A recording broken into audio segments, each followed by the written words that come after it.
अस्सलाम वालेकुम फ्रेंड्स। अब तक आपने देखा कि अमान ऐना को सब कुछ बता देता है कि तुम्हारे आगा जान ने ही मेरे माँ बाप और बहन का कत्ल किया है।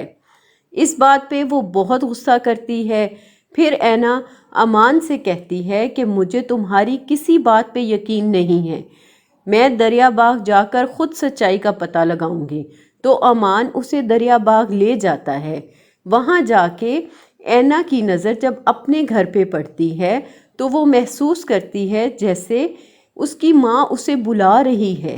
इसलिए वो लोगों के मना करने के बावजूद भी कि इस घर में आसेब है, वो फिर भी उस घर की तरफ खिंची चली जाती है। और जब वो वहाँ जाती है तो उसे अपने बचपन की यादें और अपनी माँ की आवाज़ें आना शुरू हो जाती हैं। और अब अगली एपिसोड में आप देखोगे कि फ़ारूक ज़मान ने कैसे अपनी बीवी का कत्ल किया और अमान की फैमिली को मारकर खाई में गिराकर उसको एक हादसा साबित कर दिया। फ़ारूक ज़मान की बीवी और बुआ जी को एक मकामी शख्स बताता है कि बेगम साहिबा, आपकी जो दोस्त है ना हुमैरा, उसकी गाड़ी खाई में गिर गई और सब के सब मारे गए। इस बात पे बुआ जी और फ़ारूक ज़मान की बीवी दोनों कांप जाती हैं और बहुत गमज़दा हो जाती हैं। और फिर अगले दिन जब फ़ारूक ज़मान घर आता है तो उसकी बीवी उसे बताती है कि फ़ारूक, उबैद भाई, हुमैरा और इनके दोनों बच्चे कहीं जा रहे थे, उनकी गाड़ी खाई में गिर गई और इनमें से कोई नहीं बच सका, सबकी डेथ हो चुकी है।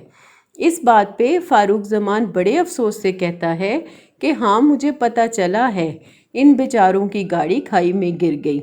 ये सुनकर फ़ारूक ज़मान की बीवी एकदम से चौंक जाती है और कहती है कि आप तो उस वक्त यहाँ नहीं थे, आपको कैसे पता चला? फ़ारूक ज़मान कहता है कि मुझे यहाँ आते ही मालूम हो गया था, सारे गांव को तो इस हादसे का पता है। इस बात पे उसकी बीवी खामोश हो जाती है। उस मासूम को क्या मालूम कि फ़ारूक ज़मान जैसे शातिर इंसान से भला कोई जीत सकता है।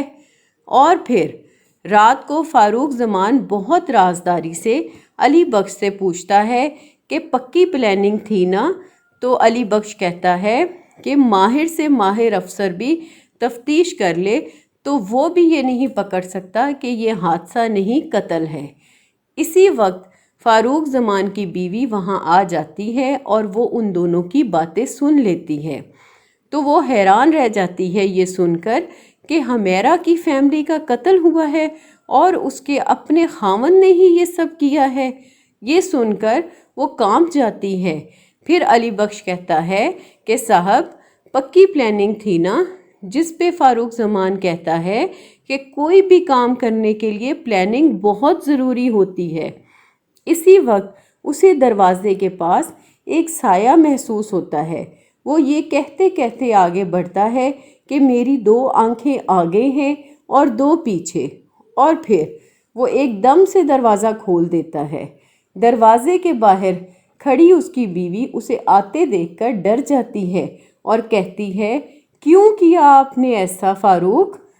तो वो कहता है कि क्या सुना है तुमने? तो वो कहती है कि मुझे सब पता चल गया है कि आपने ही हुमैरा और उबैद भाई का कत्ल किया है, और अगर आप समझते हैं कि मैं चुप रहूँगी तो मैं हरगिज़ चुप नहीं रहूँगी। दूसरी तरफ बुआ जी और ऐना, जो कि कमरे में सो रही होती हैं, वो आवाज़ें सुनकर उठ जाती हैं। फ़ारूक ज़मान चलाता है, बकवास बंद करो तुम अपनी। वो कहती है कि मैं आपको आपके अंजाम तक पहुंचाऊंगी, मैं आपको सज़ा ज़रूर दिलाऊंगी।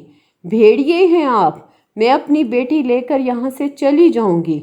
ये सब कुछ बुआ जी भी सुन लेती हैं। फ्रेंड्स, क्या होगा आगे? क्या ऐना को अपने बाप की सच्चाई मालूम हो जाएगी? क्या बुआ जी ऐना को सच बता देगी? आप भी अपनी राय का इजहार कमेंट करके ज़रूर कीजिएगा।